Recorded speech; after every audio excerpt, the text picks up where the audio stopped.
அலைக்கும் வரஹ்மத்துல்லாஹி வபரகாத்துஹு. அன்புள்ள சகோதரர்களை, இந்த மார்க்கே கேள்வி பதில் தளத்துல சகோதரர் இம்ரான் அவங்க வந்து ஒரு பெரிய ஒரு டெக்ஸ்ட் ஒன்று போட்டிருக்கிறாங்க. ஒரு 18 கேள்வி மாதிரி போட்டு ஒரு டெக்ஸ்ட் ஒன்று போட்டிருக்கிறாங்க. அந்த டெக்ஸ்ட்டை போட்டது யாரு அப்படின்ட்டா மகேந்திரன் அப்படின்னு சொல்லக்கூடியவர் தான் போட்டிருக்கிறாரு அப்படின்னு போட்டிருக்கிறாங்க. ஆனா உண்மையிலேயே வந்து இஸ்லாத்தை வந்து இவர் வந்து உண்மையிலேயே சரியான முறையில படிக்கல. இஸ்லாத்தை நபிகள் நாயகம் ஸல்லல்லாஹு அலைஹி வஸல்லம் அவங்களுடைய வாழ்க்கை வரலாறு சரியான முறையில படிக்கவில்லை அப்படிங்கிறது தெளிவாக தெரிந்தாலும், இது கள்ள கிறிஸ்துவத்தில் இருந்து கொண்டு இந்த மாதிரியாக கயம வேலை பார்க்குறாங்களா, அல்லது காவி ஆர்எஸ்எஸ்ல இருந்து கொண்டு இந்த மாதிரி இஸ்லாத்துக்கு எதிராக விஷம பிரச்சாரம் பண்றாங்களா, அல்லது நாத்திக போர்வையிலிருந்து இந்த மாதிரி செய்யறாங்களா அப்படிங்கிறது தெரியல. அவர் தான் எந்த கொள்கையை சார்ந்தவன் என்று சொல்லி தெளிவாக தன்னை அறிமுகப்படுத்தி கொண்டு நேரடியாக, அதாவது மார்க்க விவாதத்தில் நம்மள்ட்ட இருக்கு, அதில் வருவாரையானால் நம்ம அது சம்பந்தமாக விரிவாக என்ன செய்யலாம். அவர் எந்த கொள்கை இருக்கிறாரோ அவர்களுடைய கொள்கை எப்படியாப்பட்டது, அவர்கள் சார்ந்த ஒரு மார்க்கம், இசம், கொள்கை, கோட்பாடுகள் எந்த லட்சணத்தில் இருக்கிறது அப்படிங்கிறத நம்ம பேசலாம். ஏன்னா நம்ம பொதுவாக வந்து பிற மதத்தவர்களுடைய கடவுள்கள் நம்ம ஏசக்கூடாது என்று நம்ம மார்க்கம் தடுத்திருக்கிறது. இங்கே பிற மக்கள் வழிபடக்கூடிய வணங்கக்கூடிய கடவுள்களை நீங்கள் ஏசாதீர்கள், அவர்கள் மடத்தனத்தின் காரணமாக, அறியாமையின் காரணமாக அல்லாஹ்வை திட்டி விடுவார்கள் அப்படிங்கிற அளவுக்கு நமக்கு மார்க்கம் சொல்லுது. ஆனா இவங்க உண்மையிலேயே ஒரு மகேந்திரன் பேரில் உள்ள இந்துவாகத்தான் இருப்பாரையானால் அவருடைய கடவுள் கொள்கை எந்த லட்சணத்துல இருக்கிறது அப்படிங்கிறது சம்பந்தமாக பேசுவதற்கு அவர் தயார் என்றால் அது சம்பந்தமாக நம்ம பேசலாம். அதுபோக கள்ள கிறிஸ்தவராக இருந்து இந்த வாதத்தை வைப்பாரையானால் அது சம்பந்தமாக நம்ம பேசுறதுக்கு நம்ம ரெடியா இருக்கிறோம். அதுபோக அந்த நாத்திக போர்வையில ஒளிந்து கொண்டு இந்த மாதிரி பேசுவாரையானால் அது சம்பந்தமாக பேசுவதற்கு நம்ம ரெடியா இருக்கிறோம். அதை ஒரு தகவலாக சொல்லி கொண்டு, ரெண்டாவது இந்த சகோதரன் மேல இவர் இந்த டெக்ஸ்ட் வந்து இவர் போட்ட டெக்ஸ்ட்ல ஃபார்வர்ட் பண்ணியிருப்பாரு. இது இந்த மாதிரியான கள்ளப்பயலுக வந்து இஸ்லாத்தை வந்து கொச்சப்படுத்தணும், இஸ்லாத்தை வந்து இழிவுபடுத்தணும், பிற மக்களுக்கு வந்து இஸ்லாத்தை வந்து ஒரு தவறான ஒரு கண்ணோட்டத்தை ஏற்படுத்தணும், நபி ஸல்லல்லாஹு அலைஹி வஸல்லம் அவர்களுடைய அந்த வாழ்க்கை வழிமுறையை வந்து தவறான முறையில சித்தரித்து காட்டணும் என்பதற்காக செய்யப்படக்கூடிய ஒரு காரியம் தானே ஒழிய உண்மை இது கிடையாது. இப்படி நபி ஸல்லல்லாஹு அலைஹி வஸல்லம் இவர் சொல்றது மாதிரியாக நபி ஸல்லல்லாஹு அலைஹி வஸல்லம் அவர்கள் தன்னுடைய வாழ்நாளில் ஒருபோதும் அப்படி நடந்ததே கிடையாது. இதுல வந்து நம்ம ஒவ்வொரு கேள்விக்காக நம்ம பதில் சொல்வதாக இருந்தால் நம்ம என்ன செஞ்சிருவோம், அவர் போட்டிருக்கக்கூடிய ஒவ்வொரு விஷயமாகவே தொட்டு நம்ம பதில் சொல்லிடுவோம். அதாவது ஒரே ஒரு துணையுடன் நல்லபடியாக வாழக்கூடியவராக இந்த முகமது இருந்தாரா அப்படின்ற ஒரு கேள்வியை கேட்குறாங்க. அதாவது இஸ்லாத்தை பொறுத்தளவுக்கு ஒரு மனைவியோட தான் வாழணும். ஆனா ஒரு மனைவியோட வாழக்கூடிய நேரத்துல வந்து நீ தவறி விடுவாய், உனக்கு உணர்ச்சிகள் அதிகமா இருக்குது, ஒரு மனைவி உனக்கு பத்தாது என்று இருக்கக்கூடிய நேரத்துல இந்த கல்லானாலும் கணவன் புல்லானாலும் புருஷன் என்று சொல்லி கள்ளத்தனமா போய் வேசிகளோட விபச்சாரம் பண்ணிக்கிட்டு இருக்காங்களா இல்லையா, அதை இஸ்லாம் தடுத்து விட்டு இன்னும் ஒரு பெண்ணை திருமணம் முடித்துக்கொள் என்று சொல்கிறது. அந்த அடிப்படையில் தான் இந்த மார்க்கம் என்ன செய்யுது, இந்த பலதார மனத்தை அனுமதிக்குது. இன்றும் மற்ற இஸ்லாம் அல்லாத மற்ற மதத்தில் இருக்கக்கூடியவர்கள் அன்அபிஷியலாக பல பெண்களை வச்சிருக்கிறாங்க. வப்பாட்டிகளாகவும் அந்த மாதிரியாக விபச்சாரிகளாகவும் விலை மாதுகளாகவும் பயன்படுத்தக்கூடிய காட்சியை பார்க்குறிய. இஸ்லாத்தை பொறுத்த அளவுக்கு தான் திருமணம் என்று அங்கீகாரம் கொடுத்து அவளை மனைவியாக ஏற்றுக்கொண்டு அவளுக்கு பிறக்கக்கூடிய குழந்தைகளுக்கு வந்து தகப்பன் என்ற ஒரு முத்திரையோட வாழ சொல்லக்கூடிய ஒரு மார்க்கமாக இருக்கிறது. நபி ஸல்லல்லாஹு அலைஹி வஸல்லம் அவர்களை நீங்க பர்டிகுலராக எடுத்துக்கொண்டால், நபி ஸல்லல்லாஹு அலைஹி வஸல்லம் அவர்கள் முதல் திருமணம் என்பது தன்னுடைய 25வது வயதில் இளமை துடிப்போடு இருக்கக்கூடிய நேரத்தில் என்ன செஞ்சாங்க, திருமணம் முடிச்சாங்க. ஆனா அந்த பெண்ணாக இருந்தார்களா இல்லையா, ஹதீஜா ரலியல்லாஹு அவர்கள், ஹதீஜா என்று சொல்லக்கூடிய அந்த பெண்மணி அவர்கள் வந்து விதவையான பெண். 40 வயது பூர்த்தியான ஒரு பெண்ணை தான், விதவையாக இருக்கக்கூடிய பெண்ணை தான் முதல் திருமணமாக ரசூல் ஸல்லல்லாஹு அலைஹி வஸல்லம் அவர்கள் முடித்தார்கள். பல திருமணத்தை முடிக்க வேண்டும் என்ற ரசூலுல்லாஹ்வுடைய எண்ணமும் கிடையாது, நோக்கம் கிடையாது. அந்த மனைவி கடைசி வரைக்கும் இருந்திருப்பார்கள். ஆனால் அவர்களுடைய வாழ்க்கையை நிறைவு செய்திருப்பார்கள். ஆனால் அவர்களுக்கு பின்னாடி அவர்கள் மரணம் கிட்டத்தட்ட ஒரு ரசூலுல்லாஹ்வோட ஒரு 25 ஆண்டுகள் என்ன செஞ்சாங்க, வாழ்ந்தாங்க. அப்ப அவர்களுக்கு என்ன ஆச்சு, 65 வயசை தாண்டிருச்சு. அப்ப அவர்களுடைய தாம்பத்திய அந்த இன்பம் கிடைக்காத காலத்திலையும் அவர்களோடு வாழ்ந்தார்கள். அவருடைய மரணத்திற்கு அப்புறம் தான் வேற ஒரு திருமணம் முடிக்கிறாங்க. அதுவும் விதவை பெண்ணை தான் முடித்தார்கள். ஒரே ஒரு ரசூல் ஸல்லல்லாஹு அலைஹி வஸல்லம் அவர்கள் முடித்த ஒரே ஒரு கன்னி பெண் யார் என்றால் அன்னை ஆயிஷா ரலியல்லாஹு அவர்கள் மட்டும்தான் அப்படிங்கிறத என்ன செய்ய விளங்கிக் கொள்ளணும். அது சம்பந்தமா கீழே கேட்டிருக்கிறாரு. 6 வயசு பெண்ணு 9 வயசு பெண்ணு கேட்டிருக்காரா இல்லையா, அது சம்பந்தமா நம்ம என்ன செஞ்சுக்கிறோம், விரிவாக பதில் சொல்லிக்கிறோம். இதுல வந்து ஒரு ஆண்மகன், திடகாத்திரமாக இருக்கக்கூடிய ஆண்மகன், ஒரு மனைவி, ஒரு பெண் தனக்கு போதவில்லை, நம்ம தவறி விடுவோம், தவறான வழிக்கு சென்று விடுவோம் என்று இருக்குமேயானால் வேற ஒரு திருமணம் முடிப்பதற்கு இந்த இஸ்லாமிய மார்க்கம் அங்கீகரிக்கிறது. அதுதான் ஒரு மனிதனுக்கு சரியான சட்டத்தை சொல்லக்கூடியது. நீ உன்னோட தான் வாழணும்ன்ற உன்னோட வாழ மாட்டான். உன்னோட அவளுக்கு தேவை இருக்கும் கூட கணவனை ஆணுக்கு பிடிக்கவில்லை, கணவனை பெண்ணுக்கு பிடிக்கல, வேணாம்னு போயிட வேண்டியதான், வேற திருமணம் முடிச்சுக்கிட்டு போயிட வேண்டியதான், விவாகரத்து செய்து விட்டு குலா கொடுத்து விட்டு வேற திருமணம் முடிச்சிட வேண்டியதான். இல்லை இவனுக்கு ஒண்ணு பத்தல அப்படின்னா அவளோட வாழ மாட்டான், வேற ஒருத்தையோட தான் வாழுவான். அப்ப வந்து அன்அபிஷியலா போகக்கூடிய இடத்துல சம்பளம், வருமானம், போக்குவரத்து எல்லாம் ஒரு தரப்புல போய் விட்டு நடுத்தருவுல மனைவியை நிப்பாட்டக்கூடிய காட்சியெல்லாம் நம்ம பார்க்கிறோம். இதை இஸ்லாம் தடுத்து இருக்கிறது. இதை நபி ஸல்லல்லாஹு அலைஹி வஸல்லம் அவர்கள் தடுத்தார்கள் அப்படிங்கிற செய்தியை நம்ம பார்க்கிறோம். அது மாதிரி 2வதா கேட்டிருக்கிறார், யுத்தம் செய்யாதவராக. இப்ப யுத்தம் அப்படிங்கிறத பொறுத்தளவுக்கு இந்தியா பாகிஸ்தான் இடையில யுத்தம் வந்துச்சா இல்லையா? அப்போ மோடி இந்த மாதிரி நீங்க சொல்லுவீங்களா? இது நடக்குதா இல்லையா? உலகத்துல நடக்கக்கூடிய யுத்தங்கள், எத்தனையோ யுத்தங்கள் நடந்திருக்கிறது. அப்ப யுத்தங்கள் வந்து ஒரு ஆட்சி தலைவராக இருந்தால் தன்னுடைய குடிமக்களை, தன்னுடைய மக்களை, பெண்களை, தன்னுடைய முதியவர்களை, தன்னுடைய நாட்டை பாதுகாப்பதற்காக யுத்தம் செய்வது என்பது ஒரு அரசாங்கத்தின் மீது கடமையாக சுமத்தப்பட்டுவிடும். அந்த மாதிரி சுமத்தப்பட்டதுதானே ஒழிய ரசூலுல்லாஹ் வாலண்டரியாக எங்கேயாவது யுத்தத்துக்கு போனாங்களா? அவர்களாக யுத்தத்திற்கு போக வேண்டும் என்று எங்கேயாவது படையெடுத்து போனாங்களான்னா கிடையாது. எங்க அக்கிரமங்கள் தலைவிழித்து ஆடுகிறதோ, அந்த மக்கள் கொடுமைப்படுத்தப்படுகிறார்களோ, சித்திரவதைக்கு ஆளாக்கப்படுகிறார்களோ, அந்த மாதிரியான இடங்களுக்கு என்ன செஞ்சிருக்கிறாங்க, போயிருக்கிறாங்களே ஒழிய மற்ற எல்லாமே வழியே வந்த சண்டையை தான் என்ன செஞ்சாங்க, நபி ஸல்லல்லாஹு அலைஹி வஸல்லம் அவர்கள் களத்தில் நின்று போராடினார்கள். இது மாபெரும் வீரராக இருந்தார்கள். யுத்தம்ங்கிறது சாதாரண விஷயம் கிடையாது. இன்னைக்கு எல்லா நாடுகளும் யுத்தம் நடக்கத்தான் செய்கிறது. அதுபோக பல குழுக்களாக இருந்து கொண்டும் என்னது தீவிரவாதங்கள் செய்து கொண்டுதான் இருக்கிறாங்க. இலங்கையில எல்டிடி செஞ்சாங்க. இந்த மாதிரி இந்தியாவுடைய நக்சலுங்கிற போர்வையில் இருக்கக்கூடியவங்களை சொல்றாங்க. இப்படி எல்லாம் பல இடங்கள்ல நடக்கத்தான் செய்யுது. ஆனா அரசாங்கம் என்று இந்தியா பாகிஸ்தான் கடலை போய் யுத்தம் நடந்துச்சா இல்லையா? எத்தனை யுத்தங்கள் நடந்திருக்கிறது. அப்ப இந்த யுத்தங்கள் எல்லாம் என்ன காரணம்? அப்ப அந்த காரணத்தை தான் பார்க்கணும். யுத்தம்ங்கிறது பொதுவா வந்து ஒரு அரசாங்கத்துக்கு தடை செய்யப்பட்டது கிடையாது.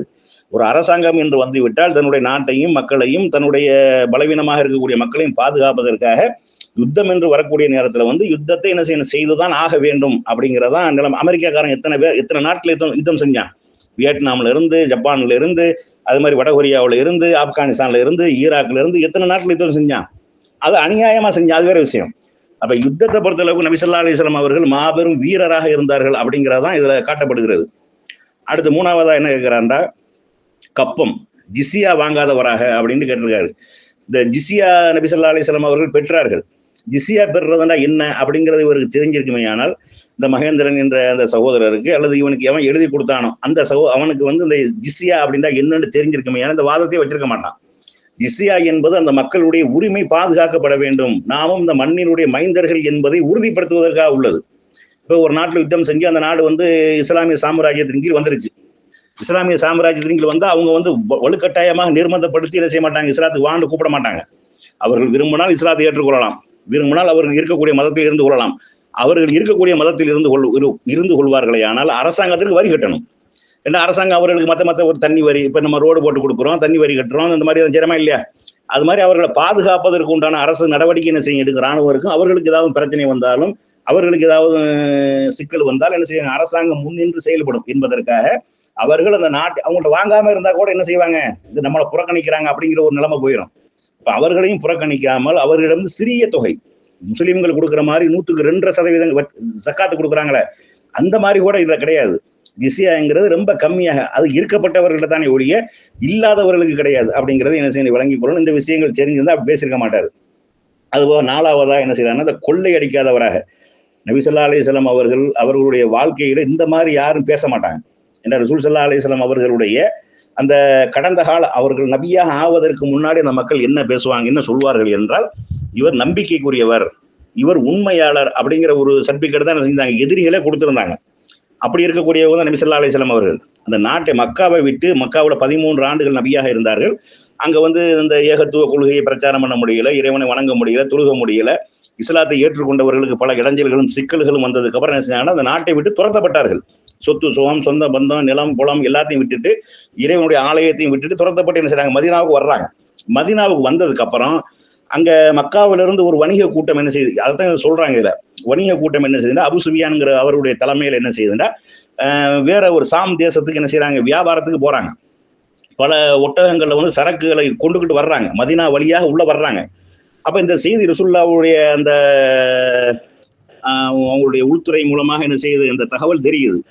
அப்ப வந்து ரசூல் ஸல்லல்லாஹு அலைஹி வஸல்லம் என்ன செய்யறாங்க அப்படின்னா, இந்த மாதிரி நம்மளுடைய சொத்து பத்து எல்லாத்தையும் அடிச்சுட்டு துரத்தி நம்மளை விரட்டி விட்டுருக்காங்க. இப்ப இந்த பண புலங்கள் எல்லாம் அங்க போகுமா, ஆனால் இது நமக்கு எதிராக செயல்படுவதற்கு என்ன செய்யும், ஒரு மிகப்பெரிய ஒரு காரணியாக அமைந்துவிடும் என்று சொல்லி அதை வழிமறிக்கிறதுக்கு போனாங்க. இதை கொள்ளக்காரங்கிறாங்க. ஆனா கடைசியில் அவர் தப்பிச்சு போயிட்டாரு. அவங்க வாலண்டரியா உள்ள வந்து பத்ர் என்ற இடத்துல யுத்தம் தான் நடந்தது அப்படிங்கிற ஒரு செய்தி என்ன செய்யணும் பார்க்கணும். இது கொள்ளை அடிக்கிறது கிடையாது. அது வந்து தன்னுடைய இப்ப அரசு சம்பாரிச்சுட்டு வரக்கூடிய கள்ளத்தனமா கொண்டு வரப்ப ஹவாலாங்கிற பொருளை பறிக்கிறாங்களா இல்லையா? இது கொள்ளக்காரன் சொல்லுவீங்க, அரசாங்கத்தை கொள்ளக்காரன் சொல்லுவீங்களா நீங்க? சொல்ல முடியுமா உங்களால? முடியாது தானே. கருப்பு பணம்ங்கிற பேர்ல சேர்த்து வச்சிருக்கான், அவன் சம்பாரிச்ச பணம் தானே. அரசாங்கத்துக்கு கணக்கு காட்டாம வச்சிருக்கிறான், ஆனா அவன் சம்பாரிச்ச பணம் தானே. அப்ப இந்த பேசிக் விஷயங்கள் தெரியக்கூடியவர்கள் இந்த மாதிரி பேச மாட்டாங்க. இந்த மாதிரி மடையர்கள் தான் என்ன செய்வாங்க, இந்த மாதிரியான ஒரு பேச்சு பேசுவாங்க. அடுத்து போர் செய்து 5வதா கேட்கிறாரு. போர் செய்து கொள்ளையடித்த பொருள்களில் 20% பங்கு கேட்காதவராக. அதாவது நபி ஸல்லல்லாஹு அலைஹி வஸல்லம் அவங்க அந்த போர்ல யுத்தத்துல கலந்து கொள்றாங்களா இல்லையா? யுத்தங்கிறது அந்த காலங்கள்ல நடந்து கொண்டே இருக்கும் யுத்தங்கள். அந்த மாதிரி யுத்தங்கள் நடக்கக்கூடிய நேரத்தில் எதிரிகள் விட்டு விட்டு போகக்கூடிய அந்த பொருள் இருக்கா இல்லையா? ஆட்டை கூட்டி வந்துருவாங்க, மாட்டை கூட்டு வந்துருப்பாங்க, ஒட்டகத்தை கூட்டு வந்திருப்பாங்க, குதிரையை கூட்டு வந்திருப்பாங்க, தளவாடங்கள், இந்த கவசங்கள், ஆடைகள், இதுகளெல்லாம் கூட்டு வந்து விட்டுட்டு ஓடி போயிடுவாங்க, போட்டுட்டு போயிடுவாங்க. அப்ப அதை பிரிக்கக்கூடிய நேரத்துல 80% பொருளை இந்த போர்க்களத்துல பங்கிட்டவர்களுக்கு கொடுத்துருவாங்க. சம்பளம்லாம் கிடையாது, ராணுவ வீரர்களுக்கு சம்பளம்லாம் கிடையாது. இந்த மாதிரி கிடைக்கக்கூடிய விடுபட்டு போகக்கூடிய கிடைக்கக்கூடிய பொருள்களை பங்கு வச்சு கொடுக்கறதான். அதுல 20% என்பது ரசூலுல்லாஹ்க்கு மட்டும் உரியதா? அது அல்லாஹ்வுக்கும் அவருடைய தூதருக்கும் உரியது. அது ஏழைபாளைகளுக்கு உரியது. அதுவும் ஏழைபாளைகளுக்கு தான். அந்த பகுதியில் வாழக்கூடிய, அந்த மக்கள் வாழக்கூடிய, ரசூலுல்லாஹ்வுடைய உறவினர்களாக இருக்கக்கூடிய, அந்த மாதிரியாக இருக்கக்கூடிய ஏழைபாளைகளுக்கு உரியதானே ஒழிய, இது ரசூல் ஸல்லல்லாஹு அலைஹி வஸல்லம் அனைத்தையும் தனக்கு சொந்தமாக்கி கொள்ளல. இன்னும் சொல்ல போனா ரசூல் ஸல்லல்லாஹு அலைஹி வஸல்லம் ஏழ்மையாக இருந்த நிலையில் கூட அவர்களுக்கு சதகா ஹராமாக்கப்பட்டிருந்தது. ஒரு பேரிச்சம்பளத்தை கூட அவங்களுடைய பேரப்புள்ள எடுத்து வாயில வைத்திருக்கக்கூடிய நேரத்துல அதையும் பிடுங்கி போட்டு விட்டு இது நமக்கு ஹராம் இல்லையா அப்படின்றாங்க. பைத்துல் மால், அதாவது சொத்து குவிப்பு, அதாவது பல இடங்கள்லையும் சகாத்தாக திரட்டப்பட்ட நிதிகள், சதகாவாக திரட்டப்பட்ட நிதிகள், தான தர்மமாக திரட்டப்பட்ட நிதிகள் எல்லாம் குவியலா கிடக்கும். பேரிச்சம்பளம், ஒட்டகம், அப்படி குவியலா இருக்கும். அதுல ஒரு பேரிச்சம்பளத்தை எடுத்து தன்னுடைய பேரப்பிள்ளை, ரசூலுல்லாஹ்வுடைய பேரப்பிள்ளை எடுத்து வாயில வைத்ததற்காக அதை பிடுங்கி வெளியே போட்டு என்ன செஞ்சாங்க, இது நமக்கு ஹராம், இது நம்ம தொடக்கூடாது என்று சொல்லி அப்படி ஒரு உபதேசம் செய்தவர்கள் இந்த நபிகள் நாயகம் ஸல்லல்லாஹு அலைஹி வஸல்லம் அப்படிங்கிறத விளங்கி கொண்டார்களே. ஆனால் இந்த ஒரு கேள்வி அடிபட்டு போயிடும். அடுத்து மனைவியை அடி என்று போதனை செய்யாதவராக. மனைவியை அடின்று ரசூல் ஸல்லல்லாஹு அலைஹி வஸல்லம் அவங்க சொன்னாங்கன்னா எங்க சொன்னாங்க, எப்படி சொன்னாங்க, எப்ப சொன்னா பார்க்கணுமா இல்லையா? சும்மா மனைவியை போட்டு சங்கமாங்கல அப்படி இருக்குண்டாங்களா? நீ எப்ப பார்த்தாலும் மனைவியை போட்டு அடின்னு அப்படியா சொன்னாங்க? கணவன் மனைவிக்கு இடையில பஞ்சாயத்து வரக்கூடிய நேரத்துல, பிரச்சனை வரக்கூடிய நேரத்துல ஆண் பலமாக இருக்கிறான், பெண் பலவீனமாக இருக்கிறாள். பலமானவன் பலவீனர்கள் மீது வன்முறையை கட்டவிழ்த்து விடுவது இயற்கை.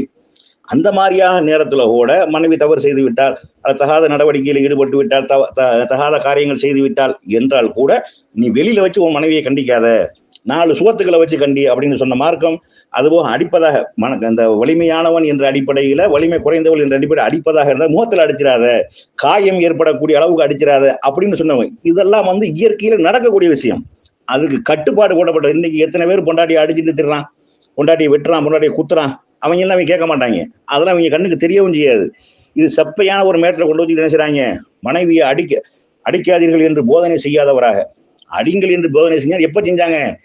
மனைவிக்கு இடையில பிரச்சனை வந்துடுது, வலுக்கட்டாயமா அடிச்சுதான் ஆக வேண்டும் என்று அடிச்சிடுறாங்க. அப்படித்தான் அந்த காலங்கள்ல இருந்தாங்க, இந்த காலத்துல அப்படித்தான் இருக்கிறாங்க. பெண்களை அடிக்கக்கூடியவராக இருக்கத்தானே செய்யறாங்க. வலிமையா இருக்கிறவங்கிற அடிப்படையில அடிக்கத்தான் செய்யறாங்க. ஆனா மார்க்கம் அதற்கு என்ன செய்யுது, ஒரு வரமுறையை போட்டிருக்கிறது அப்படிங்கிறது என்ன செய்யணும், நம்ம விளங்கி கொள்ளணும். அடுத்து 7வதாக ஒரு கேள்வியை போட்டிருக்கிறாங்க. உண்மையிலேயே இவங்க இஸ்லாத்தை படிச்சிருந்தா கொஞ்சம் கூட அறிவுக்கு இவர்களுக்கும் சம்பந்தம் இல்லை, யதார்த்தத்துக்கும் இவர்களுக்கும் சம்பந்தம் கிடையாது, நாட்டு நடப்புகளுக்கும் அந்த காலகட்டத்தில் வாழக்கூடிய மக்களுடைய நிலைமைக்கும் இவர்களுக்கு எந்த சம்மந்தமும் கிடையாது. அதை பற்றி இருந்தால் எந்த ஒரு வரலாற்று அறிவும் எந்த அறிவும் இல்லாத மடையனால் எழுதப்பட்ட ஒரு பதிவு மாதிரி தான் நம்ம விளங்குறோம். அதுல என்ன போட்டிருக்காங்க அப்படின்னா, போர் செய்து பெண்களை பிடித்து வன்புணர்வு செய்து விந்தை மட்டும் வெளியே செலுத்தி விட்டு நல்ல விலைக்கு விற்பனை செய் என்று போதனை செய்யாதவராக. அதாவது எது சம்பந்தமான செய்தி பேசுறாங்க அப்படின்னா, போர்க்களத்துல கைதிகளா பிடிக்கப்படுறாங்களா இல்லையா? அதுல பெண்களும் என்ன செய்வாங்க, கைதிகளா பிடிக்கப்படுவார்கள். ஒரு நாட்டுக்குள்ள போய் யுத்தம் நடக்கக்கூடிய நேரத்துல அந்த நாட்டுல இருக்கக்கூடிய பெண்கள் என்ன செய்வாங்க, கைதிகளாக அடிமைகளாக கொண்டு வரப்படுவார்கள். அடிமைகளாக ஆண்களும் இருப்பார்கள், அடிமைகளாக பெண்களும் இருப்பார்கள். அடிமை என்ற ஒரு இனமும் இருந்தது. அடிமையாக சந்தைகள்ல ஆடு மாடுகளை விற்கிற மாதிரி மனிதர்கள் விற்கப்பட்ட ஒரு காலம். இஸ்லாமே இந்த அடிமைத்தனத்தை ஒழிச்ச ஒரு மார்க்கம். அது அடிமைத்தனம் என்பது கூடாது என்று சொல்லி, எந்த ஒரு பாவம் செய்தனும், அதாவது இஸ்லாத்தில் இருந்து கொண்டு ஏதாவது ஒரு பாவம் செய்து விட்டால் உடனடியாக அடிமையை விடுதலை செஞ்சு அவர் சுதந்திரமானவன ஆக்கிவிட வேண்டும் என்று பல்வேறு மார்க்கத்தில் நடக்கக்கூடிய தவறுகளுக்கு தீர்ப்பாக சொன்னது. அடிமைகளை விடுதலை செய்ய வேண்டும் என்று. இப்ப போர்க்களத்துல பிடிச்சு வரக்கூடிய ஆண் அடிமைகள், பெண் அடிமைகள் இருப்பாங்க. ஆண் அடிமைகளை பொறுத்தவரை சம்பளம் கொடுக்க முடியுமா? முடியாது. அல்ல, அடிமைகளா பிடிச்சிட்டு வந்தவர்கள் ஜெயில கட்டி போட்டு கைதிகளா பிடித்து கொண்டு வரப்பட்டவர்களுக்கு ஜெயில கட்டி போட்டு சோறு கொடுக்க முடியுமா? அங்கேயே சோத்துக்கு தட்டுப்பாடு, சாப்பாடுக்கு உணவு இல்லை, பஞ்சம். அந்த மாதிரியாக மக்கள், அதிகமான மக்கள் செல்வந்தர்களா இல்லாம அப்படி இருக்கிறாங்க. அப்ப என்ன செய்வாங்கன்னா, வேலைக்கு கொடுத்துருவாங்க. அடிமைகளை வச்சு என்ன வச்சுக்கிறாங்க. இது சொத்து மாதிரி. அவங்க தேவைப்பட்டா அவங்க வச்சு வேலை வாங்கிக்கிடுவாங்க. தேவைப்பட்டா என்ன செஞ்சிருவாங்க, வித்துக்கிடுவாங்க. இது ஒரு விஷயம். இதுல பெண்களாக வரக்கூடியவர்களை வந்து ஒரு ஆணும் பெண்ணும் பக்கத்துல இருந்தா மூணாவதாக சைத்தான் இருப்பான் என்று மார்க்கம் சொல்லுது. அப்ப பெண் அடிமைகளாக இருக்கக்கூடியவர்கள் என்ன செய்வாங்கன்னா, அவர்களை வந்து ஆண்களுக்கு என்ன செஞ்சிருவாங்க, பங்கு வச்சு கொடுத்துருவாங்க. இப்ப ஆணும் பெண்ணும் இருக்கக்கூடிய நேரத்துல வந்து கண்டிப்பா என்ன செய்யப்படும், அந்த உணர்வுகள் தூண்டப்படும், அந்த மாதிரியான தவறுகள் நடத்தப்படும், கண்டிப்பா நடக்கும். இதை வந்து நடக்காம இருக்கிறதுக்கு எந்த வழியும் செய்ய முடியாது. அப்ப என்ன செய்யும், மார்க்கம் அதை அனுமதிக்குது. எப்படி அனுமதிக்குதுன்றா, உங்களுக்கு அடிமையாக இருக்கக்கூடியவர்கள், அந்த எஜமானனாக இருக்கக்கூடியவர்கள் அந்த பெண்ணை வந்து வழக்கரமாக சொந்தமாக்கி கொள்ளலாம், அவர்களோடு தாம்பத்தியத்தில் ஈடுபடலாம், அவர்கள் குழந்தை பிறந்தா ஒரு சுதந்திரமானவர் ஆயிடுவாங்க, அவர்களை வைத்துக் கொள்ளலாம், அவர்கள் மனைவியாக வைத்துக் கொள்ளலாம் என்று மார்க்கம் சொல்லுது. அப்ப மனைவியாகத்தான் பாவித்தார்கள். அவர்களோட அந்த அடிமைகளாக இருக்கக்கூடிய அந்த பெண்களை வந்து என்ன செஞ்சாங்க, மனைவிகளாகத்தான் பாவித்து வந்தார்கள். தன்னுடைய சொந்த பெண்ணாக, சொந்த மனைவியாக, சொந்த பெண்ணாக பாவித்து வந்தார்கள். அவர்களுக்கு வந்து குழந்தை பிறந்து விட்டா மனைவி சொந்த மனைவி ஆக்கிடுவாங்க. இல்லை என்றால் என்ன செய்வாங்க, அவங்க வந்து வெளியில என்ன செய்வாங்க, வித்துருவாங்க. அப்படியான ஒரு நிலைமை இருந்தது. இப்படித்தான் எல்லா இடங்களிலும் இருந்தது. ருசுல்லாக்கு மட்டும் கிடையாது, அந்த உலகத்துல அன்றைக்கு வாழ்ந்த மக்கள்கிட்ட பல்வேறு பகுதியில் இருக்கக்கூடிய எல்லா இடங்கள்லையும் இந்த மாதிரியான ஒரு நிலைமை தான் இருந்தது. அப்படிங்கிறத விளங்கணும். இதுக்குதான் வரலாறு தெரியணும். அப்படிங்கிறத என்ன செய்யறோம், நம்ம பார்க்கிறோம். அது மாதிரி பாலியல் அடிமைகளை வைத்திருக்காதவராக, பாலியல் அடிமைண்டா என்ன அடிமைன்னு தெரியல, இது மேல உள்ள விஷயம்தான். அதாவது கைதிகளாக பிடிக்கப்படக்கூடிய பெண்களை பொறுத்தளவுக்கு அவர்களை வந்து அந்த எஜமானன் வைத்துக் கொள்ளலாம்.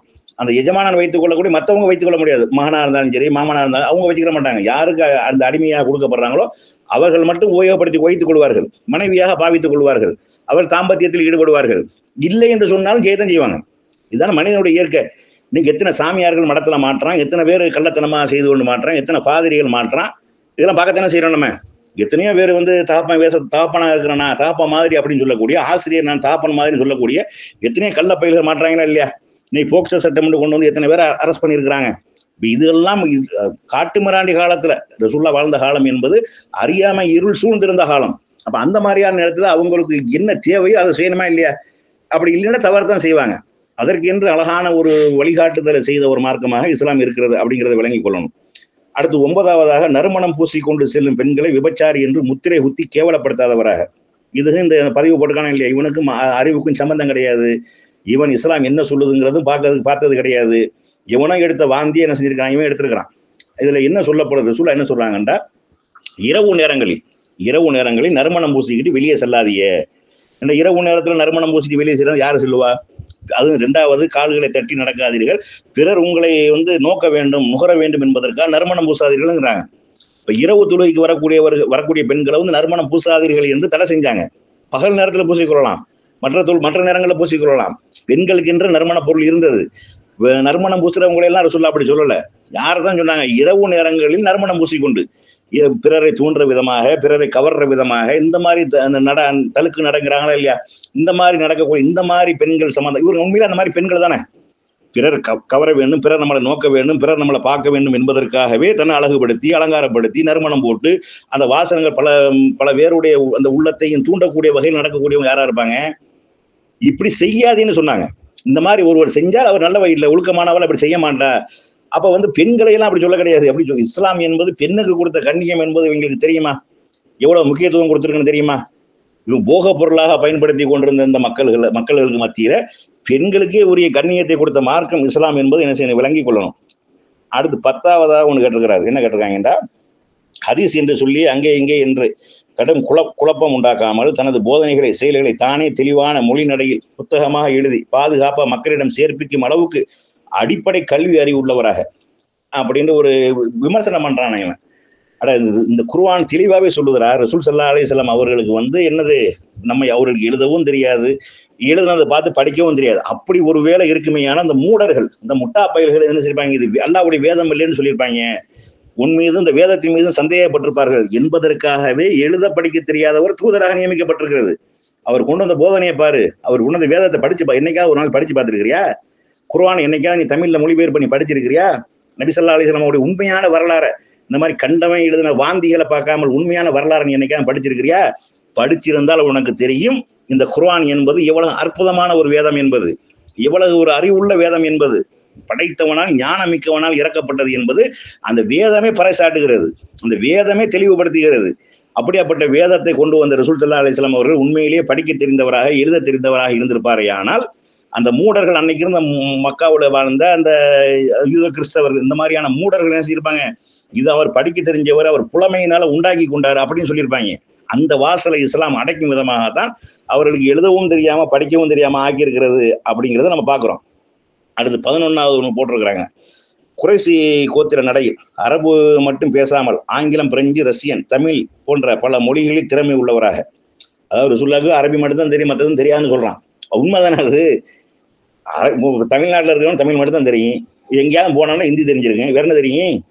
அல்லது படிக்கும்போது ஆங்கிலம் படிச்சா ஆங்கிலம் தெரியும், இல்லாட்டா என்ன தெரியும், உனக்கு தமிழ் தானே தெரியும். அந்தந்த மொழியில உள்ளவங்களுக்கு அந்தந்த மொழி தெரியணும், அதான் உண்மை. தெரியாததும் தப்பு. இப்போ அரபியில இருக்கிறான், அவனுக்கு அரபியே பேச தெரியலா அவனை சொல்லு பைத்தியக்காரன் சொல்லு. தமிழ்நாட்டில் ஒருத்தர் இருக்கான், அவனுக்கு தமிழே பேச தெரியலன்னு கிறுக்கணும் சொல்லு. அந்த மொழியில உள்ளவனுக்கு அந்த மொழி தானே பேச தெரியும், மற்ற மொழி பேச வேண்டிய அவசியம் என்ன இருக்கு, தேவை என்ன இருக்குது? இப்ப தூதர்னா எல்லா மொழியும் அறிஞ்சிருக்கணுமா? அப்படியா தூதருக்கு அர்த்தம்? அது முட்டாப்பையில் என்ன செஞ்சிருக்காங்க, எழுதி வச்சிருக்காங்க. அடுத்து 12 போட்டு, நடு இரவில் யாருக்கும் தெரியாமல் சிறகு வைத்த கழுதையில் ஏறி மிகராஜ் விண்வெளிக்கு போய் வந்தேன் என்று கதை விடாமல் அப்படி போவதாக இருந்தால் கூட எல்லா மக்களையும் பகல் நேரத்தில் அழைத்து அவர்கள் முன்னிலையில் பகல் வெளிச்சத்தில் எல்லோருக்கும் தெளிவாக காணக்கூடிய வகையில் சி யூ சூன் இன்ஷா அல்லாஹ் சொல்லிவிட்டு போய் வரக்கூடிய நேர்மை உள்ளவராக இருந்திருக்க வேண்டியதுதானே அப்படின்னு கேட்கிறான். என்ன கேட்கிறாங்கடா, ரசூல் ஸல்லல்லாஹு அலைஹி வஸல்லம் அவர்கள் மீராஜுக்கு போனாங்களா இல்லையா, அது சம்பந்தமா? நீ கேட்கறத விட அன்னைக்கு வாழ்ந்த மக்காவில வாழ்ந்த எதிரிகள் கேட்டான். ஒரு இரவுல இங்க இருந்து பைத்துல் முகத்தஸுக்கு போய், நீ பாலஸ்தீன் இருக்கா இல்லையா, மக்காவில இருந்து பாலஸ்தீனத்திற்கு ஒரு இரவுல போக முடியாது. ஒரு இரவுல போயிட்டு அங்க இருந்துட்டு இறைவன்கிட்ட போய் அந்த அத்தாட்சி எல்லாம் பார்த்துட்டு வந்தோம்னு சொல்றியே, இது எப்படிப்பா நம்ப முடியும்னு கேட்டான். நீ கேட்கிற கேள்வி அவன் கேட்டான். யாரு? உனக்கு அப்பனாக இருக்கக்கூடிய அவன் கேட்டான். யாரு? அபுஜெயில், உத்துபா, செய்வா என்று சொல்லக்கூடிய அவங்க கேட்டாங்க. கேட்கும்போது ரசூல் ஸல்லல்லாஹு அலைஹி வஸல்லம் அவங்க என்ன செஞ்சாங்க, அவங்களுக்கு அந்த பைத்துல் முகத்தஸனுடைய இதை கேட்கறாங்க, அந்த பள்ளிவாசனுடைய தோற்றம். ஏன்னா அவங்க அரபுகள் வியாபார நிமித்தமாக பாலஸ்தீன பகுதிகளுக்கு சென்றிருக்கக்கூடிய நேரத்துல அந்த ஆலயங்களை பார்த்திருக்கக்கூடிய நேரத்துல அப்ப அது சம்பந்தமா எங்களுக்கு சொல்லு அப்படிங்கும்போது ரசூல் ஸல்லல்லாஹு அலைஹி வஸல்லம் அங்க என்னென்ன இருந்தது, எப்படி இருந்தது என்பதை தெளிவுபடுத்துறாங்க. அப்ப நம்புறாங்க. ஆனா அவன் ஏற்றுக்கொள்ளவில்லை. ஆனா முஸ்லிம்களாக ரசூலுல்லாஹ்வை ஈமான் கொண்டவர்கள் ஏற்றுக்கொண்டார்கள். இது நம்பிக்கை சார்ந்த விஷயம். இரண்டாவது அதுல சொல்றா இல்லையா, கழுதை என்று. கழுதை உன்ன மாதிரி கழுதை இல்ல, அது கழுதை போன்ற ஒரு வாகனம், ஃப்ராக் என்று சொல்ல மின்னல் வேகத்தில் செல்லக்கூடிய ஒரு வாகனம். அந்த வாகனத்துல போயிட்டு வந்தாங்க. இது நாங்க நம்புறோம். இது எங்க நம்பிக்கை சார்ந்த விஷயம். அதற்கு எவிடன்ஸ் இருக்கிறது, ஆதாரம் இருக்கிறது. ஒரு இரவுல மக்காவிலிருந்து அன்றைக்கு காலத்துல குதிரையிலேயோ ஒட்டகத்திலேயோ எந்த வாகனத்திலேயோ போனாலும் அன்றைக்கு மக்காவிலிருந்து பைத்துல் முகத்தஸுக்கு போக முடியாது, பாலஸ்தீனத்துக்கு போக முடியாது. போயிட்டு வந்தோம் என்று சொல்லி ரசூலுல்லாஹ் சொன்னார்கள். அங்க உள்ள நடந்த நிகழ்வுகள், அங்க இருக்கக்கூடிய எல்லா காட்சிகளையும் நேரடியாக எடுத்து காண்பித்தார்கள், அந்த மக்களுக்கு சொன்னார்கள். அவங்க சொன்ன விஷயத்தை ஏற்றுக்கொண்டானே ஒழிய தூதர் என்று ஏற்றுக்கொள்ளவில்லை. நீ ஏற்றுக்கொள்ள வேண்டும் என்று எங்களுக்கு அவசியம் கிடையாது. உனக்கு ஒரு வேளை அல்லாஹ் நேர் வழியை காட்டுவானே ஆனால் கண்டிப்பா உனக்கு என்ன செய்யும் தெரிஞ்சிடும். அடுத்து 13 என்ன கேட்கிறாங்கண்டா, 3, 5 என்று ஒற்றைப்படை கற்களால் கக்கா துடைத்து கால் போத்தல் தண்ணீரில் ஒளி செய்து 3/4 போத்தல் தண்ணீரில் குளிக்கும் ஒருவராக இல்லாமல் போதிய அளவு தண்ணீரில் நம்மை போல திருப்தியாக சுத்தமாக அழகாக குளிக்கக்கூடியவராக. இது என்ன கேட்கிறாங்க, அந்த காலத்துல அதான் சொல்லல, இவங்களுக்கும் அறிவுக்கும் சம்மதமே கிடையாது. இவன் இன்னைக்கு வாழ்றானா இல்லையா, இதை வச்சுக்கிட்டு இவன் பேசிக்கிட்டு இருக்கான். அட மக்காண்டா என்னன்னு தெரியுமாடா உனக்கு? மக்காண்டா பாலைவனம், தண்ணீர் இல்லாத ஒரு இடம். அப்ப அந்த தண்ணியை எப்படி சிக்கனமாக பயன்படுத்தணும்? நீ கக்கா போல் குளிக்கிறதுக்கு கக்கா காவேரி ஆத்துல கழுவுறி, அந்த மாதிரி கழுவ முடியுமா? அதை சுத்தம் பண்ணால உனக்கு என்னன்னு தெரியுமாடா உனக்கு? மூத்திரம் மேண்டு ஆட்டி விட்டுட்டு போகக்கூடிய பயில்கள், நீ மூத்திரம் மேண்டுட்டு ஆட்டி விட்டுட்டு போகக்கூடிய பயில்களுக்கு சுத்தமுண்டா என்னன்னு சொல்லி கொடுத்த மார்க்கம், சுத்தம் எப்படி செய்ய வேண்டும் என்று சொல்லிக் கொடுத்த மார்க்கம். தண்ணீரை கொண்டு சுத்தம் செய்யுங்கள். தண்ணீர் கிடைக்கவில்லை என்றால் அந்த நீரை உறிஞ்சக்கூடிய இந்த கிருமிகள், மூத்திரத்துலதான் அதிகமான கிருமிகள் இருக்குன்னு சொல்லிட்டு நீ எந்த ஆஸ்பத்திரியில சீக்கிரம் போய் படுத்தாலும் யூரின் டெஸ்ட் பண்ண சொல்லுவான். ஏன் சொல்றான்? யூரின்ல அவ்வளவு கிருமிகள் இருக்கிறது, அதைத்தான் டெஸ்ட் பண்ணுவான். அதை சுத்தம் செய்ய, உன் ஆடையில பட்டு விடாமல், உன்னுடைய மற்ற உறுப்புகளில் பட்டு விடாமல், நீ இன்னைக்கு இந்த சுண்ணத்தும் பண்ணாம ஒண்ணு பண்ணாம மொட்டையா விட்டுக்கிட்டு தெரிய அந்த உள்ள தோள்கள் இருந்து அதனால உனக்கு எவ்வளவு கிருமிகளும் சீக்குகளும் வருது. அதுக்காக எத்தனை ஆஸ்பத்திரியில படுத்து கிடக்குற, எத்தனை பேர்களுக்கு இந்த மாதிரியான பயில்களுக்கு என்ன செய்றாங்க, ஆஸ்பத்திரியில் சத்தம் காட்டாம அறுத்து விட்டுருக்காங்கன்னு தெரியுமா? அதெல்லாம் எனக்கு தெரியல. அது தண்ணியே கிடைக்காத ஒரு பஞ்சமான ஒரு இடம், அது தண்ணீர் தட்டுப்பாடான ஒரு இடம், பாலைவனம் அது. அப்ப கிடைக்கிற தண்ணியில எல்லாத்தையும் பயன்படுத்தணும். குளிக்கிறது எப்படி குளிக்கணும்? கொஞ்சமா குளிச்சாலும் திருப்தியா குளிச்சிடணும்.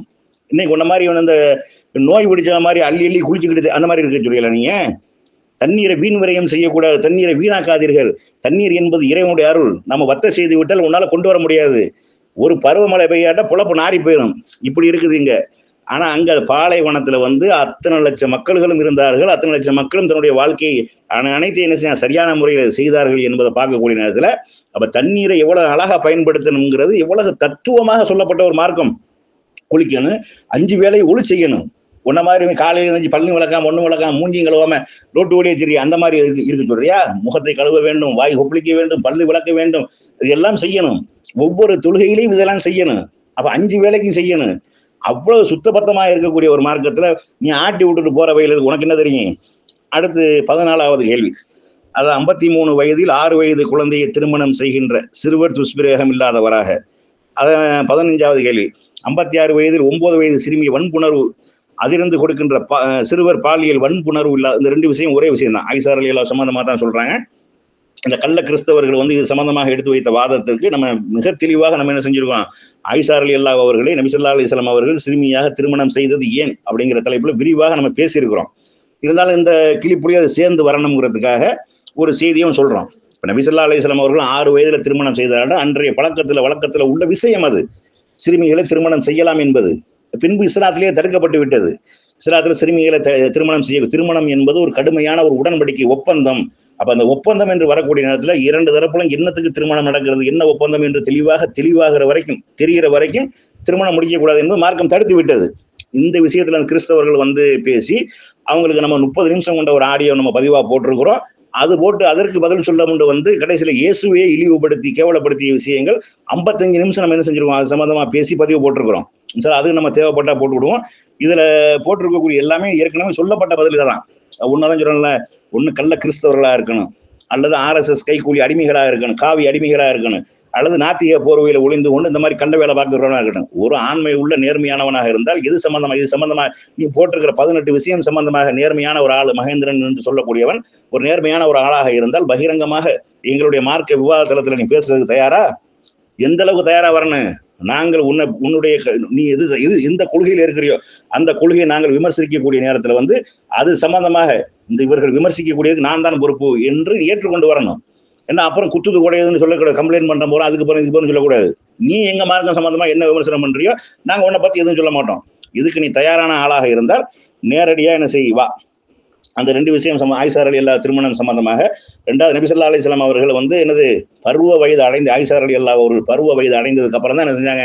ஆயிஷா ரலியல்லாஹு அவர்களோடு இல்லறத்தில் ஈடுபட்டார்கள் அப்படிங்கிற விளங்கிக்கிறோம். சிறுமியை திருமணம் செய்ததுண்டா அது அபூபக்கர் சித்திக் ரலியல்லாஹு அவர்களுக்கும் ரசூலுல்லாஹுக்கும் இருந்த அந்த நெருக்கமான அந்த உறவின் காரணமாகவும் இறைவன் ஆயிஷா ரலியல்லாஹு மூலம் உலகத்திற்கு பல விஷயங்கள் கொண்டு சேர்க்க வேண்டும் என்பதற்காக அவர்களுடைய கனவுகளை காட்டப்பட்டு அதற்காகத்தான் அந்த திருமணம் நடந்தது. பருவ வயது அடைந்ததுக்கு அப்புறம் வயசுக்கு வந்ததுக்கு அப்புறம் தான் இல்லறத்தில் ஈடுபட்டார்கள். வயசுக்கு வர்றது என்பது இல்லறத்தில் ஈடுபடுறதுக்கு தாண்டா, புள்ள பெறதுக்கு தாண்டா வயசுக்கு வர்றது. வேற எதுக்கு வர? உங்க அம்மாட்ட போய் கேட்டுப்பாரு, உங்க அக்கா தங்கச்சிட்ட கேட்டுப்பாரு. உனக்கு நீ ஆம்பளையா என்னன்னு தெரியல, நீ பொம்பளைகிட்ட கேட்டுப்பாரு. நீ போய் வயசுக்கு வர்றது எதுக்கு வயசுக்கு வராங்கன்னு கேட்டுப்பாரு. அது உனக்கு தெரிஞ்சா உனக்கு என்ன செய்யும்? அடுத்து தெரிஞ்சிடும். அடுத்து 16. அடுத்தவர் வளர்ப்பு மகன் ஜெயிது மனைவி ஜெய்னம் மீது ஆசை கொள்ளாதவராக. இதுவும் இந்த பயில்களை எழுப்பக்கூடிய ஒரு விஷயம்தான். இதுல உண்மையான விஷயம் என்ன அப்படின்னா, இந்த ஜெய்னம்னு சொல்லக்கூடியவங்க யாருன்னா ரசூலுல்லாஹுக்கு மாமி மகள், ரசூலுல்லாஹுக்கு முறப்பொண்ணு மாமி மகள் ஜெய்னம் ரலியல்லாஹு அவர்கள். ஆனா இதுல வந்து ஜெயிதுன்னு சொல்றாங்களா இல்லையா? ஜெயித் பின் ஹாரிசா என்று சொல்லக்கூடிய இவர்களை வந்து ரசூலுல்லாஹ் ஆரம்பத்துல வளர்ப்பு மகனாக எடுத்து வளர்த்து வந்தார்கள். பெத்த மகன் கிடையாது, வளர்ப்பு மகனாக. இஸ்லாம் பின்னாடி வளர்ப்பு மகனை தடை செஞ்சிருது. வளர்ப்பு மகன்லாம் ஒண்ணு கிடையாது, பெத்தாத்தான் புள்ள. சும்மா அந்த போலி ஓசார வார்த்தைக்கெல்லாம் கூடாது. உன் பிள்ளையாக இருக்க வேண்டும் என்றால் நீ பெத்தவனாக இருக்கணும், நீ பெற்றவளாக இருக்கணும் அப்படிங்கிறத மார்க்கம் தெளிவுபடுத்திருச்சு. ஆனா அந்த ஜெயித் என்று சொல்லக்கூடிய இவங்க வந்து அடிமையாக இருந்தவர்கள், அடிமை இனத்திலிருந்து இஸ்லாத்தை ஏற்றுக்கொண்டவர்கள். இஸ்லாத்துல அடிமை ஆண்டான் அடிமையெல்லாம் கிடையாது, எல்லாம் ஒண்ணுதான். ஆனா ஒரு அடிமையாக இருந்த இஸ்லாத்தை ஏற்றுக்கொண்ட காரணத்தினால இந்த ஜெய்னப் என்று சொல்லக்கூடிய அவர்கள் குறைசி குலத்துல உயர்ந்த குலத்தில் இருந்தக்கூடிய காரணத்தினால இவங்க 2 பேர்த்துக்கு இடையில இந்த திருமண பொருத்தம் செட் ஆகவே இல்லை. கணவன் மனைவி பிரிவு என்பது இருக்கத்தானே செய்யும். உலகத்துல திருமணம் முடிக்கக்கூடிய அத்தனை பேர் நல்லா வாழ்றாங்க. இவங்களை வந்து போட்டு தள்ளிடுவாங்க. மண்ணெண்ணை வெடிச்சு செத்து போயிட்டாங்க, வைத்த வழியில செத்து போயிட்டாங்க சொல்லி பெண்ணு மேல பழைய போட்டு என்ன செய்வாங்க? க்ளோஸ் பண்ணிடுவாங்க. ஆனா இஸ்லாத்தை பொறுத்த அளவுக்கு அப்படி கிடையாது. பிடிக்கலையா விட்டுட்டு போயிட்டே அப்படிங்கிற ஒரு கான்செப்ட் இருக்கிறதுனால இவங்க 2 பேருக்கும் செட் ஆகவே இல்லை. யாருக்கு? ஜெயித் என்று சொல்லக்கூடியவர்களுக்கும் ஜெய்னப் என்று சொல்லக்கூடிய 2 பேருக்கும் திருமணம் ஆனதுக்கு அப்புறம் செட் ஆகவே இல்லை. 2வது ஜெயித் ரலியல்லாஹு அவர்களும் வளர்ப்பு மகன் இனிமே இல்லை என்று ஆகிவிட்டது. அப்ப அவர்களுக்கு இடையில விவாகரத்து ஆனதுக்கு அப்புறம் வளர்ப்பு மகன் என்பது பெத்த மகன் போன்றவர் கிடையாது. அப்ப வளர்ப்பு மகனுடைய மனைவி என்பது மகனுடைய மனைவி மருமகள் கிடையாது. இன்னும் சொல்ல போனா ரசூலுல்லாஹ்க்கு முறப்பொண்ணு வேற. அப்ப அந்த விவாகரத்து ஆனதுக்கு அப்புறம் என்ன செய்யறாங்கன்னா ரசூல் ஸல்லல்லாஹு அலைஹி வஸல்லம் அவங்க என்ன செஞ்சாங்க, திருமணம் முடித்தார்கள் என்ற செய்தி வருது. அது அல்லாஹ்வே நாம முடிச்சு வச்சோம்னு சொல்றான். குர்ஆன்ல வரக்கூடிய ஒரே ஒரு நபித்தோழருடைய பெயர் ஸெய்த் தான். இந்த பேர் தான் குர்ஆன்ல வருகிறது அப்படிங்கிறதை விளங்கிக் கொள்ளணும். வளர்ப்பு மகன் கிடையாது என்பதும், அவர்களுடைய மனைவி என்பது மருமகள் கிடையாது என்பதும் அப்படிங்கிறத தெளிவுபடுத்தும் சட்டமாக தான் இந்த செய்தி வந்திருக்கிறது அப்படிங்கிறத விளங்கணும். அடுத்து 17வதாக, இஸ்லாத்தில் விதவை பெண்களின் முக்கிய கடமையான இத்தாவை நிறைவேற்ற கூட விடாமல் கணவனை போரில் கொலை செய்துவிட்டு அதே நாளில் மணந்து சபியா, அதே நாளில் உறவு கொள்ளாதவராக. இது கிறிஸ்தவர்கள் எழுப்பக்கூடிய கேள்விதான். இதுக்கு நம்ம என்ன செஞ்சிருக்கிறோம், சபியா ரலியல்லாஹு அவர்களை வந்து ரசூலுல்லாஹ் அழகிற்காக மணந்தார்களா அப்படிங்கிற தலைப்புல நம்ம என்ன செஞ்சிருக்கோம். அந்த கைபர் போர்க்களத்துல வந்து வெற்றி கொள்ளப்பட்டதுக்கு அப்புறம் என்ன செய்யறாங்கன்னா, இவருடைய கணவர் இந்த சஃபியா என்று சொல்லக்கூடிய அவங்களுடைய கணவர் கொல்லப்பட்டுறாரு. அவங்க இஸ்லாத்துல இல்ல, பிற மதத்துல இருக்கிறாங்க. கிறிஸ்தவ மதத்திலையும் கிறிஸ்தவ மதம் யூத மதத்துல இருக்கிறாங்க. அப்ப அவங்க கொல்லப்பட்டதுக்கு அப்புறம் அவங்கள வந்து அடிமைகளா என்ன செய்யறாங்க, போர் கைதிகளாக பிடிச்சு கொண்டு வராங்க. அப்ப வந்து பல நபித்தோழர்கள் கேட்கிறாங்க, அப்ப இது வந்து ரசூலுல்லாஹ் கொடுத்துருவோம் என்று ரசூலுல்லாஹ் கொடுக்குறாங்க. அவர்களுக்கு வந்து அந்த மதத்துல வந்து இத்தாகத்தாவெல்லாம் ஒண்ணும் கிடையாது. ரசூலுல்லாஹ் 2வது யுத்தத்துல பிடிச்சு கொடுக்கக்கூடிய கைதிகளை பொறுத்த அளவுக்கு அவர்களுக்கு இந்த சட்டத்திட்டங்கள்லாம் கிடையாது. அவங்க இத்தாவை கடைபிடிக்கணும், அதை கடைபிடிக்க, இதை கடைபிடிக்க கிடையாது. அதெல்லாம் இஸ்லாத்துல இருந்து கொண்டு மரணிக்கக்கூடிய நேரத்துல இத்தாவை கடைபிடிக்கிறது. இஸ்லாத்துல இருந்து கொல்லப்பட்டிருந்தா இத்தா கடைபிடிச்சிருப்பாங்க. இவங்க இஸ்லாத்துல உள்ளவங்க கிடையாது, முந்தைய மார்க்கத்துல உள்ளவங்க, முந்தைய வேதத்துல உள்ளவங்க. அப்ப அவர்கள் என்ன செஞ்சாங்கன்னா, ரசூல் ஸல்லல்லாஹு அலைஹி வஸல்லம் திருமணம் முடித்தார்கள். சபியாவை திருமணம் முடித்தது ஏன் என்பது சம்பந்தமாக நம்ம தெளிவா என்ன செஞ்சிருக்கிறோம், பேசியிருக்கிறோம். அது ஒரு விஷயம். அடுத்து வந்து தான் உயிருடன் இருக்கும் போதே தனக்கு அருளப்பட்டதை முழு குர்ஆனாக தொகுத்து மனிதரிடம் கொண்டு போய் சேர்ப்பவராக, அதாவது ரசூலுல்லாஹ் உயிரோடு இருக்கக்கூடிய இந்த மார்க்கம் முழுமை பெற்று விட்டது, குர்ஆன் முழுமை பெற்று விட்டது, இஸ்லாம் முழுமை அடைந்து விட்டது.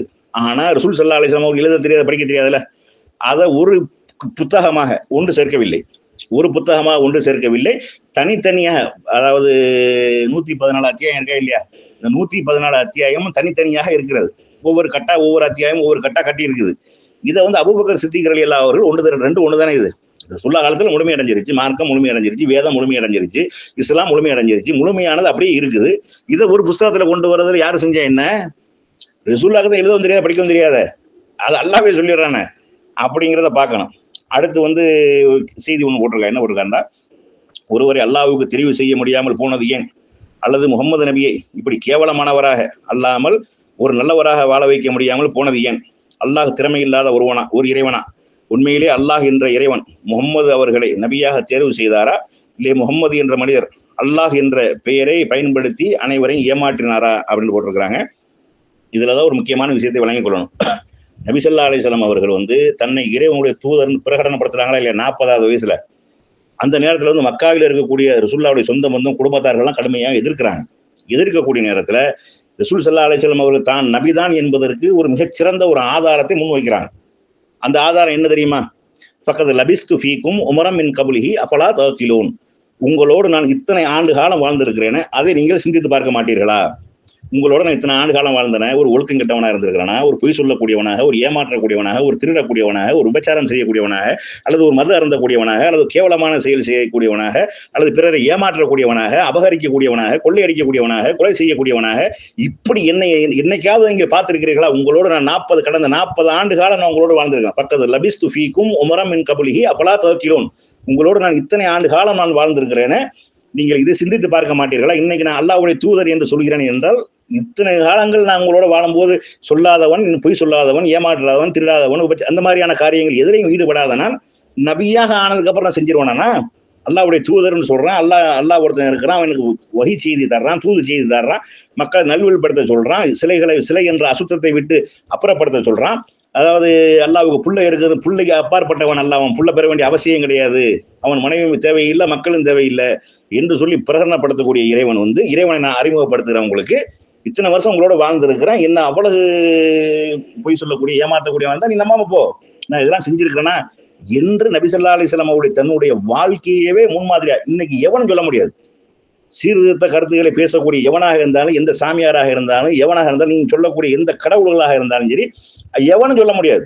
இயேசுன்னு சொல்ல முடியாது. நீங்க சொல்லக்கூடிய இயேசு வேற, நாங்க சொல்லக்கூடிய ஈசா அலைஹிஸ்ஸலாம் அவர்கள் வேற.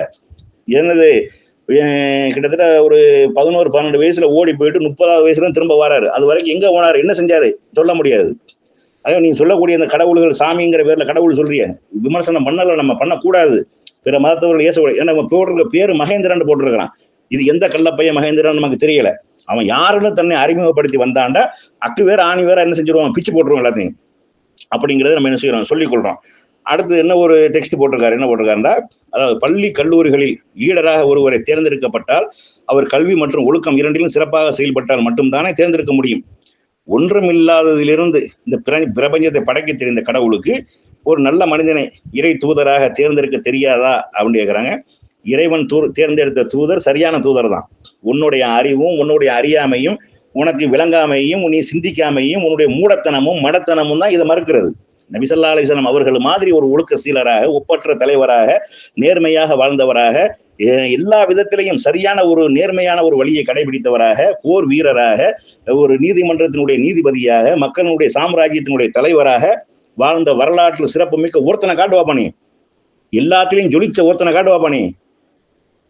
நீ உன்ன மாதிரியாக இருக்கக்கூடிய இந்த கள்ள பயிர்களை தவிர உலகமே ஏற்றுக்கொண்டிருக்கிறது. இன்னைக்கு ரசூல்லா யாருன்னு எங்களுக்கு தெரியாது, நாங்க பார்த்தது கிடையாது. அவர்களுடைய கொள்கை தான் எங்களுக்கு தெரியும். ஆனா உயிருக்கு மேலாக நாங்க நேசிக்கிறோம். உலகத்துல எத்தனையோ பேருக்கு சிலைகளை வச்சிருக்கிறான். இயேசுக்கு சிலையை வைக்கப்பட்டு விட்டது. கடவுள்களுக்கு நிறைய கடவுளுங்கிற பேர்ல மனிதர்களுக்கு சிலையை வைத்து விட்டார்கள். இன்னைக்கு வரைக்கும் சிலை வைக்காத ஒரே தலைவராக ரசூல்லா இருக்கிறாங்க. அமெரிக்காவோட சுப்ரீம் கோர்ட்ல வந்து என்ன செஞ்சாங்க, சிலை வைப்பதற்கு ரசூல்லாவுடைய சிலையும் பரிந்துரை செய்தார், வைக்க போனார்கள், வைத்தார்கள். அப்புறப்படுத்தி சொன்ன ஒரு மார்க்கம் இஸ்லாம் என்பது. அப்படி ஒரு இஸ்லாம் சொல்லக்கூடிய அந்த குற்றவியல் சட்டங்களாக இருந்தாலும், சிவில் சட்டங்களாக இருந்தாலும், குர்ஆன் சொல்லக்கூடிய சட்டத்திட்டங்களாக எதுவாக இருந்தாலும், உலகத்துல எல்லாத்தையும் விஞ்சிருக்கக்கூடிய அற்புதமான ஒரு சட்டம் அது. அற்புதமான ஒரு வாழ்க்கை நெறி, மனித குலத்திற்கு நேர் வழிகாட்டி. இஸ்லாத்துக்கு உள்ளது கிடையாது. இந்த ரசூல் ஸல்லல்லாஹு அலைஹி வஸல்லம் அவர்கள் முஸ்லிம்கான தலைவர் கிடையாது, முஸ்லிம்கான தூதர் கிடையாது. வமா அர்ஸல்னாக இல்லா ரஹ்மத்தன் லில் ஆலமீன், அகில உலகத்திற்கும் நபியை நாம உங்களை அருளாக அனுப்பியிருக்கிறோம். அதே மாதிரி குர்ஆனை பொறுத்தளவுக்கு ஹுதன் லின்னாசி வ பையினாத்தி மினல் ஹுதா வல் ஃபுர்கான், இந்த குர்ஆன் என்பது மனித குலம் முழுமைக்கும் நேர்வழி காட்டக்கூடியதாக, நன்மை தீமைகளை பிரித்து காட்டக்கூடியதாக இருக்கிறது என்று சொல்லி இந்த இஸ்லாம் உலக மக்கள் அனைவருக்கும் உரியது அப்படிங்கிறது நம்ம என்னது இந்த மார்க்கம் சொல்கிறது. அதனால சகோதரர் மகேந்திரன் அவர்கள் வந்து சிந்திக்க வேண்டும். சரியானது எதுவோ அதை என்ன செய்யணும், நோக்கி பயணிக்கணும். இந்த மாதிரியாக விஷம பிரச்சாரம் பண்ணக்கூடிய கள்ள பயில்களாக இருந்து கொண்டு கள்ளத்தனமாக செய்யக்கூடிய வேலைகள் இருக்கா இல்லையா, அதை பரப்பாதீங்க, அதை கொண்டு போகாதீங்க, மக்கள்கிட்ட கொண்டு போகாதீங்க. இஸ்லாம் சொல்லக்கூடிய உண்மையான செய்தி என்ன? இப்போ உங்களுடைய கடவுள்களை பத்தி எந்த மதம்னு தெரியல, யாருன்னு தெரியல, தெரிஞ்சா அது சம்பந்தமா நம்ம பேசிடுவோம்.